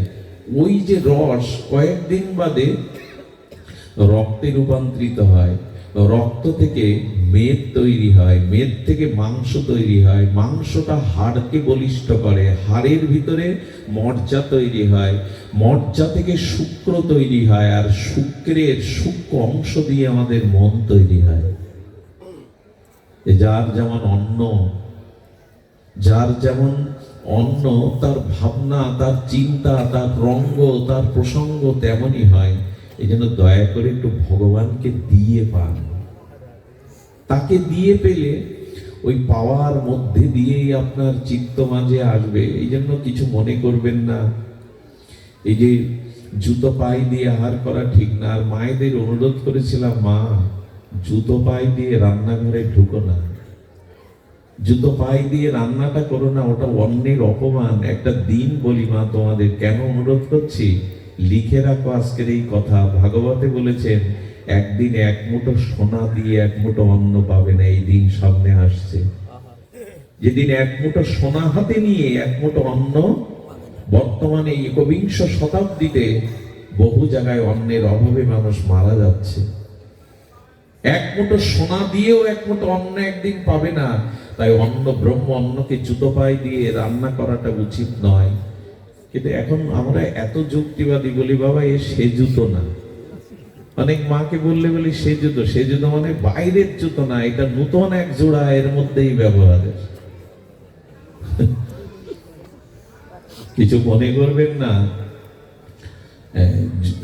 অনেক সময় ধর্মগ্রন্থ ওই মাটিতে বিক্রি হয়, মাটির ওপরে কিছু বিছিয়ে বিক্রি হয়, তার আসন ঠাকুরের আসনে। আর জুতো যতই দামি আলমারির মধ্যে থাক, ওর স্থান।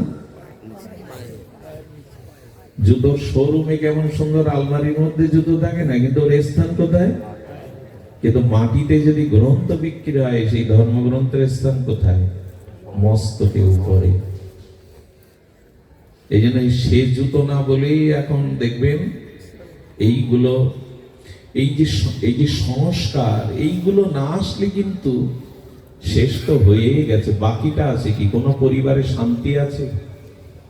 রোগ শোক জরা ব্যাধি অশান্তিতে জ্বলছে দাবাগ্নির মতো সংসার। সংস্কার নেই তো কি হবে? এই জন্য একটু মন করুন না ভগবানকে দেওয়া। 64, 65, 70, 75 বছর যজ্ঞ, অথচ প্রসাদ ভোজি ওই গ্রামে কেউ নেই। কি সুন্দর যজ্ঞ হয়েছে 75 বছর। এই হলো দুর্দশা। এই জন্য খাওয়া খাওয়ানো ভগবানকে দিন। এই প্রসাদের যে মহিমা, সে মহিমা বড় বিরল। প্রসাদের মহিমা আপনারা শুনেছেন। এই জন্য ভগবানকে একটু দিয়ে পান। সৎপথে রোজগারের এক মুঠো অন্ন যদি ভগবানকে দিয়ে পান, তো ওই প্রসাদের মধ্যে দিয়েই আপনার মন বা চিত্ত শুদ্ধি হবে। আর দয়া করে মনের গোপন কথা, মনের বেদনা, মনের দুঃখ যাকে তাকে না বলে ভগবানকেই বলুন। প্রভু, তুমি ছাড়া আমার কেহ নাই, তুমি ছাড়া কেউ ব্যথা নেওয়ারও নাই। অন্যকে ব্যথার কথা বলতে গেলে হয়তো অভিনয় করে আপনার মুখ শুষ্ক করে বলবে, আহা তোমার এমন ব্যথা, কিন্তু মনে মনে খুশি হবে। কেউ কেউ মনে মনে খুশি হবে তোমার দুঃখে, তোমার বেদনায়। ঠিকই হয়েছে, যেমন কর্ম তেমন। দুঃখের কথা যাকে তাকে বলেন না, ঠিক না। যদি জানাতেই হয় মনের গোপন কথা, ভগবানকে জানান। তুমি ছাড়া যে মোর কেহ না, তুমি ছাড়া কেউ ব্যথা বোঝেও না, তুমি ছাড়া ব্যথা নেওয়ার তো কেউ নেই। এই মনের গোপন কথা যদি তাকে বলেন, তাহলে তার গোপন কথাও আপনি শুনতে পাবেন। আপনাকে তিনি তার কথা অবশ্যই জানাবেন, আপনি শুনতে পাবেন। তার মনের সংবেদনশীল কথা ভাব বিনিময় হবে। বিগ্রহের সাথে কথা বলা যায়, বিগ্রহ আপনার সাথে কথা বলবে, বলেছে জগতে, আজও বলে, আজও বলে। এই জন্য তার কথা শোনানোর জন্য তার কাছে যান, তার কথা জানার জন্য তার কাছে যান। তিনি একটা কথা বলি, বহুদিন ধরে নিরপরাধে যারা হরিনাম করে, হরিনাম করতে করতে করতে দেখবেন কানে মাঝে মাঝে মৃদঙ্গের যে ডান দিকে তরঙ্গায়িত শব্দ হয়, ওই শব্দ শুনতে পাবেন। মাঝে মাঝে বাঁশির শব্দ শুনতে পাবেন। যারা বহুদিন ধরে নিরপরাধে হরিনাম করে, তারা খোলের শব্দ শুনতে পাবেন, মুরলীর ধ্বনি শুনতে পাবেন। আরো যদি চিত্ত শুদ্ধ হয়, নুপুরের ধ্বনি শুনতে পাবেন নাম করতে করতে। এগুলো হয়, এই অনুভূতিগুলো ভেতরে আসে যারা করে।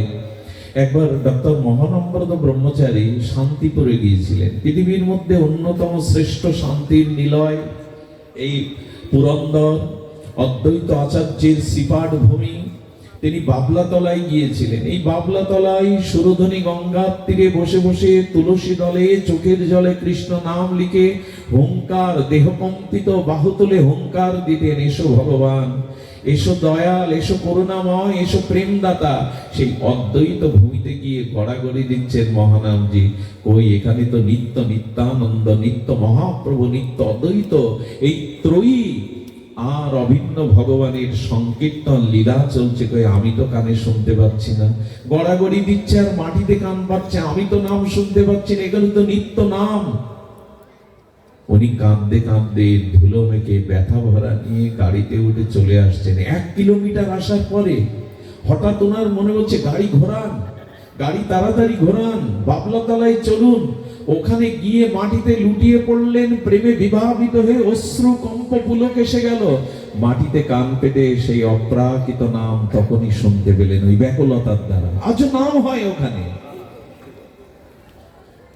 তার ডাক শোনা যায়, তার নাম আজও শোনা যায়। মহাপ্রভু ঝাড়িখণ্ড যেতে যেতে একটি ঝোপঝাড়ের মতো পাথরের উপরে দাঁড়িয়ে ওখানে একটু ভগবানকে ডেকেছিলেন। ওই পাথরটা এখনো আছে। 400 বছর পরে এক গৌর অনুরাগীগণ ওই পাথরের পাশে দাঁড়ালে দেখছেন ওইখান থেকে নাম স্ফুরিত হচ্ছে, ওইখানে নামের ধ্বনিতে চারিদিকে বাতাবরণ তৈরি। 400 বছর ধরে মহাপ্রভুর সেই নাম বাতাবরণে এখনো রয়ে গেছে। এটা চিন্ময় চিৎকণা এখনো আছে।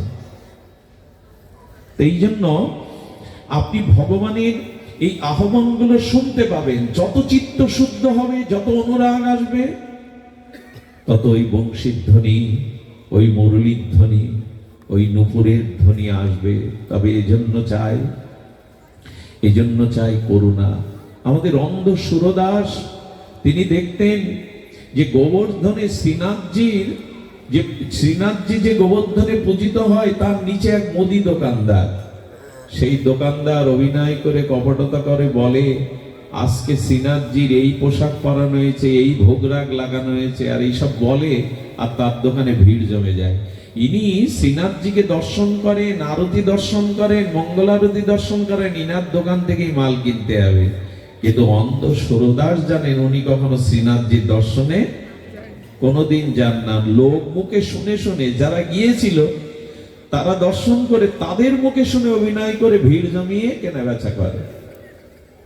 সাধু কৃপা কেন দরকার দেখুন।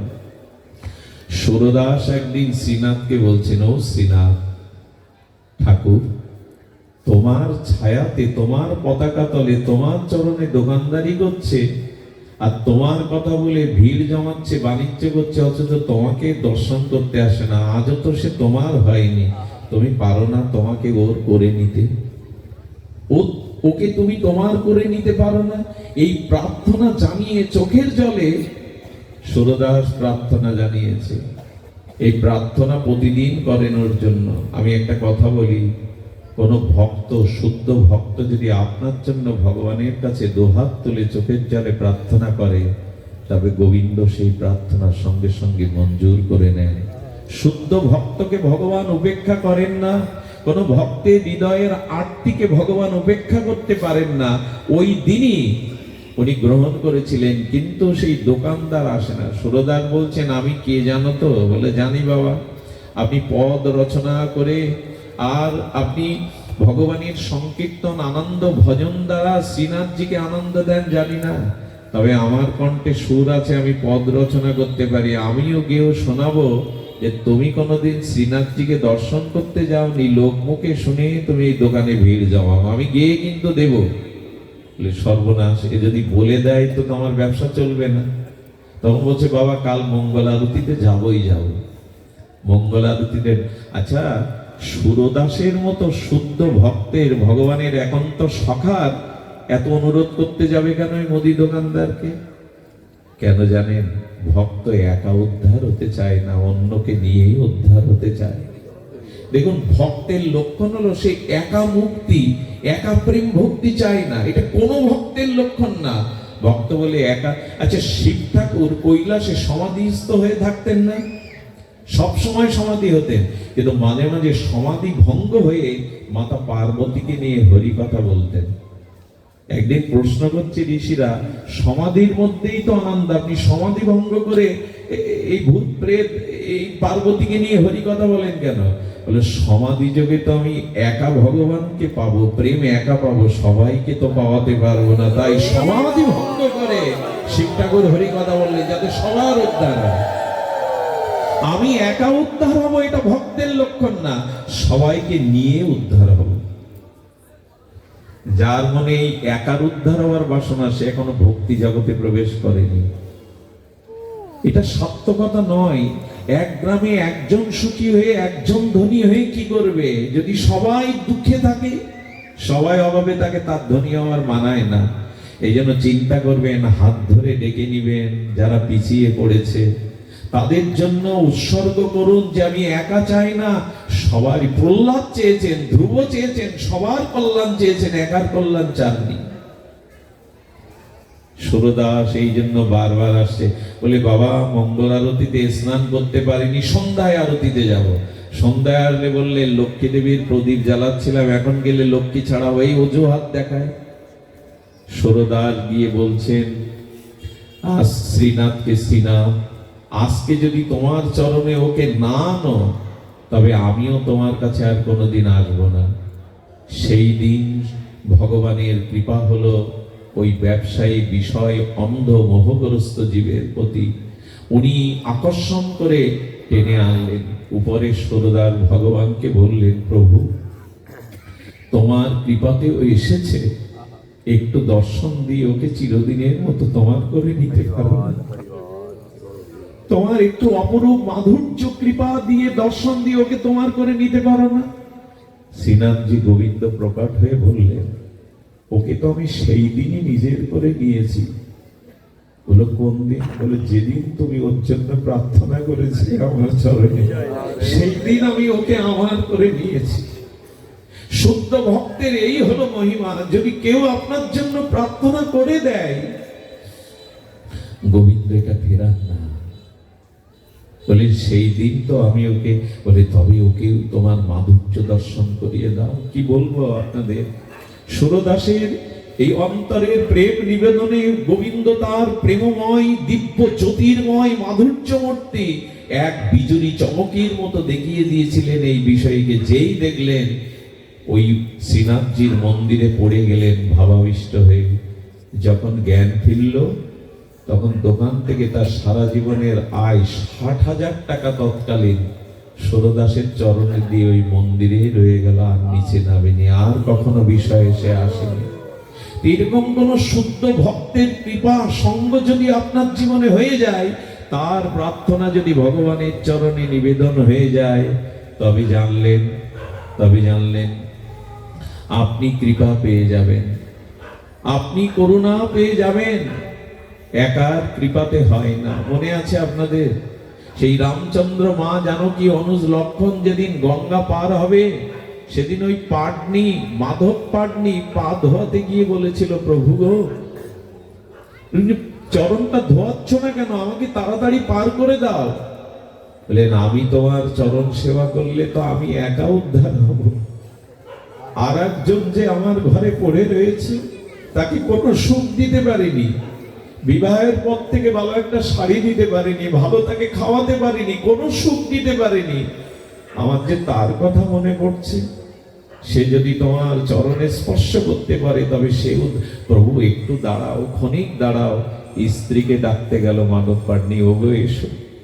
দুজনে মিলে তার, এই দেখুন, একা একা যাওয়ার কোনো, এদের চরিত্রটাই এমন। স্ত্রীর কথা মনে পড়েছে, কই তাকে তো কোনোদিন প্রভুর চরণে, তাকে তো কোনোদিন সুখ দিতে পারলাম না। স্বামী স্ত্রী এসে রাতুল চরণ সম্মুখে দেখেছে। লক্ষণ বলছে, কি গো মাধব, জল আনো, গঙ্গা থেকে জল আনো, প্রভু চরণ ধুয়ে দিয়ে তাড়াতাড়ি পার করে দাও। এই দেখো অযোধ্যাবাসীরা সব তাকিয়ে আছে, প্রভুকে তাড়াতাড়ি পার করে দাও। জল আনছো না কেন? কি বলেছিল জানেন এই স্বামী স্ত্রী, মাধব পাটনি আর তার স্ত্রী ঠাকুর লক্ষণ? ওই যে গঙ্গা দেখিয়ে দিচ্ছে, ওই জল উচ্ছিষ্ট হয়ে গেছে, ওই জল আমি প্রভুর চরণে দিতে পারবো না। তবে জল না পেলে প্রভুর চরণ কি করে সেবা করবে? প্রভু আর একটা গঙ্গা আছে ঠাকুর লক্ষণ, আরেকটি গঙ্গা আছে, সেই গঙ্গার জল দিয়ে আমি রাতুল চরণ ধুয়ে দেব। কোথায় সে গঙ্গা? ঝরঝর করে নয়ন প্রেমবাড়ি বর্ষিত করে ধোয়াচ্ছেন, আর বললেন, ঠাকুর এই চোখের জলের গঙ্গা দিয়ে আমরা প্রভুর চরণ ধুয়ে দেব। লক্ষণ তখন বুঝতে পেরেছে ইনি মরমী ভক্ত। আমি মনে করেছিলাম মূর্খ মাঝি, আর প্রভুর চরণ ধৌত করতে জল আসছে না, তো ধুয়ে দিও কি? আমিও নিবেদন করি, কঠোর তপস্যা সাধনা, 100 বছর তপস্যা করেও যা পাওয়া যায় না, যদি হৃদয়ের ব্যথা, আটটি ভালোবাসা, অনুরাগে দুপোটা চোখের জল ভগবানকে দিতে পারে, ভগবান সব সহ্য করতে পারেন, ভক্তের চোখের জলকে উনি সহ্য করতে পারেন না। অনেকেই বলে, কাঁদো কেন? ভাগবত কাঁদার জায়গা। 100 বছর গোপীরা কাঁদলো কেন? কান্না শুধু কি গোপীদের? এই রাধা ভাবে আমার গৌর সারা জীবন। আমাদের মহাপ্রভুর কোন হাসির ছবি দেখেছেন? চৈতন্য মহাপ্রভু হাসছেন এরকম কোন ছবি দেখেছেন? কাঁদতেই এসেছিলেন, কাঁদাতেই এসেছিলেন কৃষ্ণ বলে জগৎকে। এই পয়ার বিখ্যাত হয়ে আছে, জীবের লাগিয়া কাঁদে প্রভু উচ্চেশ্বরে। অন্যের জন্য, জীবের জন্য আজ ভগবান কাঁদছেন। অন্য কাঁদলে বলা যেত সত্যের জন্য, আত্মীয়তার জন্য, মোহের জন্য কাঁদছে। ভগবান জীবের জন্য কাঁদছে। চৈতন্য মহাপ্রভু তিনি রাধা ভাবে ভাবিত হয়ে সুরধুনী গঙ্গার তীরে তিনি জীবের জন্য উচ্চেশ্বরে কাঁদছেন। ভগবান কাঁদছেন আমাদের জন্য। এর মূল্য দিয়েছি আমরা? টাকা পেলাম না বলে রোগের শোকের জন্য কত কাঁদি, ওই তোমাকে পেলাম না বলে তোমার ব্যথায় চোখে জল আসে না? এই জন্য ভগবানের কাছে যাবে আর হৃদয়ের ব্যথাকে আটটিকে ভগবানের চরণে চোখের জলে নিবেদন করে দেবেন। তুলসী পাতা শুধু দিলেই হয়? যদি ওই তুলসী পাতা বিন্দু আকারে আপনার চোখের জলে মিশ্রিত হয়ে যায়। মহাপ্রভু রঘুনাথ দাস গোস্বামীকে গুঞ্জমালা আর শিলা দিয়েছিলেন, গোবর্ধনের শিলা। রঘুনাথ বললেন, প্রভু আমি কাঙাল ভিখারি, আমি তোমার এই গুঞ্জমালা আর শিলাকে কি করে সেবা দেব? মহাপ্রভু বললেন, তুমি নিষ্কিঞ্চন সর্বত্যাগী, তুমি কি সেবা দেবে জানে? 56 ব্যঞ্জন নয়, ওটা গৃহীদের জন্য, যাদের সামর্থ্য আছে তারা দেবে। রঘুনাথ বলছি, প্রভু আমি নিষ্কিঞ্চন কাঙাল ভিখারি, আমি কি দিয়ে তোমার এই গোবিন্দ শিলাকে আমি কি করে অর্চন করব? মহাপ্রভু বলে দিলেন, রঘুনাথ এই গুঞ্জমালা আর এইটা গিরিধারী, এই হলো রাধা মাধব, তুমি কি দিয়ে সেবা দেবে জানো? 8টা তুলসী পাতা এপিঠ ওপিঠে চোখের জলে মিশিয়ে দেবে। রঘুনাথ চোখের জলেই তুমি মিশিয়ে দেবে। তাকে ভালোবাসতে হবে হৃদয় দিয়ে। ওখানে কপটতা, লোক দেখানো ভাব থাকলে এই প্রেম বাধা হয়ে দাঁড়াবে, আড়াল হয়ে দাঁড়াবে। তাই আসুন ভগবানকে একটু ভালোবাসি। আর ভালোবাসা মন দিয়ে ছাড়া বস্তু দিয়ে হয় না। বস্তুর সাথে মনের ভাবটুকু মিশিয়ে দিলেই তবে প্রেম হয়। শুরু করেছিলাম মন কৃষ্ণ নিশে বয়ার। আসেন আমরা ভগবানের এই নাম রূপ লীলা মাধুর্য শ্রবণ করে আমাদের মনের আবেগ যেন আমরা ভগবানকে দিতে পারি। আমি বড় ভাগ্যবান, আজকের দিনে আমাদের যশোরের ভক্তপ্রভা সুশীল দা বড় ভালোবাসেন। বলছিলেন, দাদা আসুন। বিভিন্ন কারণে আশাটা হচ্ছিল না, কিন্তু না আসলে বঞ্চিত হতাম। আমাদের শুভঙ্করের মতো পাঠক কীর্তনেরা এসছেন। কোথায় কপিলবনি থেকে চিন্তা করতে পারেন, এই ঠান্ডায় চলে যাবে এরা। পাটকেল ঢাকা থেকে আমার অপূর্বদা কতজনকে সাথে নিয়ে চলে। এদের অবাক হয়ে যায়, এদের ব্যাকুলতা দিকে কোথাও না কোথায় ছুটে চলে। এই ছুটে চলা যেন বন্ধ না হয়। সংসারের পথে অনেক কোটি কোটি জন্ম চলেছি, কিছু পাইনি। আসুন এবার ভগবানের পথেই চলি, মনটা ভগবানকেই দেই।